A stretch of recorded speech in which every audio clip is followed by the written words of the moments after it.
During the 1918 influenza epidemic, any individuals who were too sick and contagious to remain at home, they were quarantined in what they called field hospitals. My grandfather spent the winter of 1918 to 1919 in a Helena, Montana sanatorium where he routinely entertained sick children with his cartoons. This poem is called In the Wards. 1. Where I'm bound. On mornings when I feel well enough, I'm out of bed and I go ask the nurses for blank paper, sharpen pencils with my whittle knife, and I head to the children's wards. That's where I'm bound to draw some lines between us and this festering plague that has put us in our sick beds far away from homes. 2. The girls' ward. Morning sun hardly enough to call light, but I make my way into their hall. They hear me coming and start to call out. Laverne from Broadview lives on a homestead the same as us, declares one day, "Don't I deserve a palace after enduring this shabby place?" I draw her tall frame, playing a fiddle from a high tower, to serenade her cows, because they're so moody. Her groans carve a wondrous hum in my ears. Little Dogny, her pa's a miner, came into the pit, went through the ranks. He's down the row 5 beds from me. She says, "Put me in the movies." So I cartoon a prairie starlet with a gaggle of birds around her. "You're the Meadowlark girl. The show's a smash hit," I say. "Meadowlark girl? What's that?" "Answer, a young miss who goes into the meadow whenever she larks to." More snorts and giggles. Then there's Eileen, so thin you almost don't see she's there. "Draw me with all my freckles," she commands. "They're about all that's holding me together." I dollop her with speck after speck until she looks like a polka dot frenzy.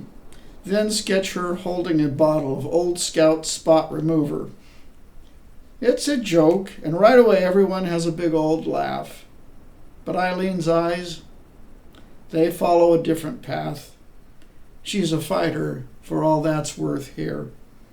Her freckles are the one weapon she dares to trust. 3. The boys' ward. When I come through their door, the boys point at my drawing tools, holler, "Who you gonna make fun of today, old man?" One day, I choose the loudest. Elmer's a towhead, his shock of hair thick, shaggy as a barnload of hay. "You're a lucky day," I tell him. He pulls himself up proud for once. I catch his face just right, high cheeks, narrow chin, and that broad nose smack in the middle. Then I make him bald, with just a fringe of frizz around his ears, and glasses, and cane. I ask him, "Who's the old man now?" "Shucks, rather skip old age than end up looking that way." Even so, he bathes in the laughter of his brothers in misery. Shy Olaf, he's a Swede boy from Anaconda, hardly says a word to anyone. When he talks to me, it's in the home tongue. "En Heiligangelaf Himmel?" And ja, I draw him with broad wingspans, sweeping robe, but a straw hat instead of a halo, and strumming a banjo. "You'll have all them other holy angels in heaven dancing like grasshoppers," I tell him. He convulses at the craziness, chuckles to himself for hours. Saul's a pistol, son of a rich merchant in Butte. 2 weeks back, Saul crowed to the whole room, "One day I'll be president." Well, then and there I lined him out in a big top hat, came down over his eyes, said he'd need the extra room for when his head swells up. added pants big as a tent so he'd never get too big for his britches. He got the humor, clapped and roared along with everyone else. Didn't seem to care that I'm just another sod-busting honyocker from the backside of nowhere. 4. Rejoicing. I don't claim to do much. Salvation's solace, the preachers bring that. Comfort us with prayers and promises, though they wear their gauze masks like the government tells all outsiders. Any still healthy must take every precaution. Their concern is admirable. I honor them for that. For here, in our honest hours, man, woman, and child, we yearn to return to where we live, confess we'll take whatever years we can scavenge from our bodies. Just please, can't we stop coughing, spitting, shivering, and go home? My caricatures, silly things, redeem nothing more than hoots and snickers, grins and giggle storms. But if that ain't the noise of heaven, why not call it rejoicing? Why not say we are more than sickbed, medicine, and isolation, and not one of us is ready to stop laughing?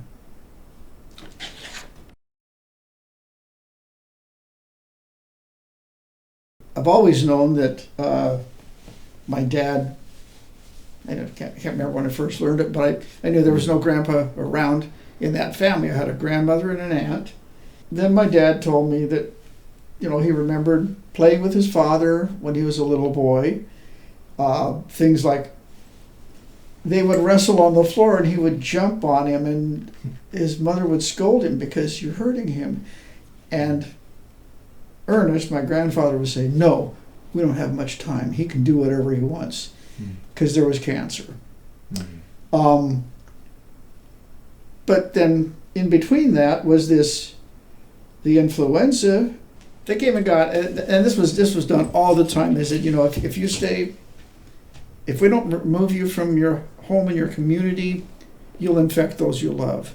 So I've got this whole thing about, the fear that they went through, and then they lose the land and the opportunity to stay there and be farmers.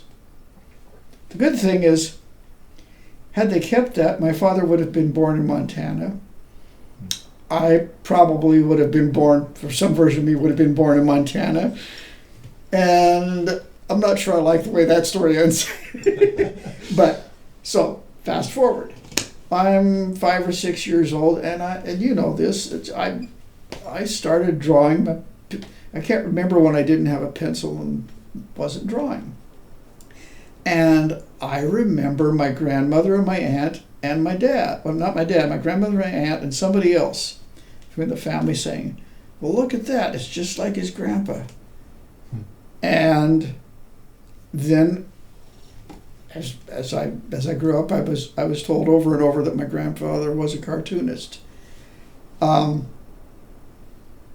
They started looking for things that he had drawn. They couldn't find them. So I've never seen anything that he had drawn. But I have enjoyed doing caricatures, and especially around kids, whether it's at school events with my children or church events, especially as I realized the way I could interact with children. I started writing this poem, and it starts out. I think these are good illustrations. One of the first versions I've got is called Drawing.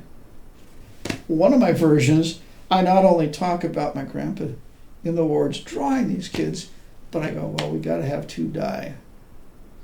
Mm-hmm. So I write about the 2 that died.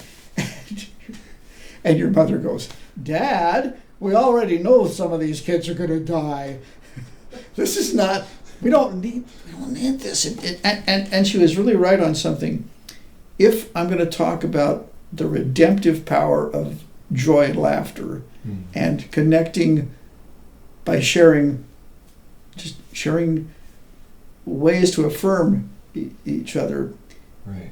To put death in there, well, that's what we're up against all the time anyhow. So then I workshopped it, and I think it was in so it's like 2.5, 3 years later, finally, I'd been sending it out, and a place called the MacGuffin picked it up, and it's a small thing, but it's the only poem that I've ever had published that's been nominated for a Pushcart Prize, which is, okay, got that? That's so... So this thing has had a life, it's just had a long life, and I have felt that even though I didn't know him, I kind of have an understanding of, how he dealt with setbacks. And my dad, except for talking about, playing on the living room floor, and then also my dad would talk about being at the funeral, and just how, and he's 4, not quite 5, and just that was one of those things that just doesn't go away. And my dad was probably I don't know what the emotion would be, but he felt like he'd been given the short straw in life. Ernest Hasselblad would fall off the face of the map, and I'm bringing him back. But that's what you do with any writing, is if you're going to tell a story, whether you're inventing somebody or you're taking somebody, like my grandfather lived, but I have no idea that he talked this way. Yeah, and at some point you're going to say, well, all the people that I could have asked are gone, and that's the other thing is, my grandma, who we lived next door to her for almost 2 years. My aunt, who was the first person to take me to a library, I could have asked them about her father, about Madeline's husband. I could have asked them. I didn't. Right. And they were both gone. I was 20 when my grandma died, and 26 or 27 when my aunt died. And I was just busy trying to figure myself out, and all those things where they weren't the kind of people that would sit and tell stories anyhow. It's just we're all stuck in these things where we have to start